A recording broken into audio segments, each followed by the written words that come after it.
Honourable member for Timmins, James Bay.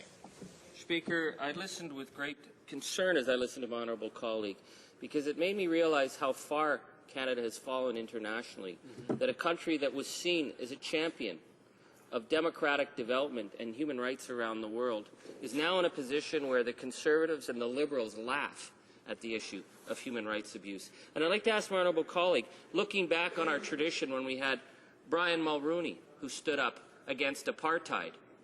Canada could have been there to make a buck, but they said no. Making a buck off the backs of such a corrupt system wasn't right.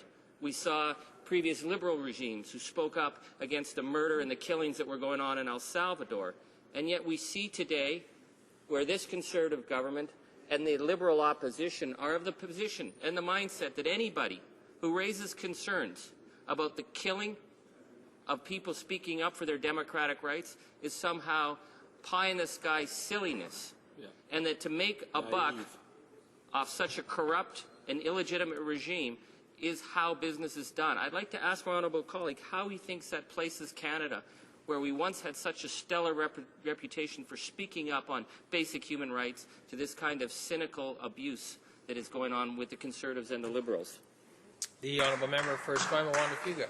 Well, I thank the member for Timmins James Bay for that question, because I think it brings us to the heart of the matter, is that what Canadians believe is that we should still be pursuing those traditional policies, which is to seek to support the best in the world and not to aid the worst in the world. And in the case, as I pointed out in my speech, we have a very interesting case in Central America. We were pursuing a free trade agreement with El Salvador, and when a progressive government committed to improving public health and the distribution of income in the country was elected, we broke off those talks. And instead, we continued to seek a closer relationship with Honduras, which, as I said many times, has the worst record in Central America and one of the worst human rights records in the entire world. So I think Canadians would be ashamed to think that this is the role we're now playing on the international stage.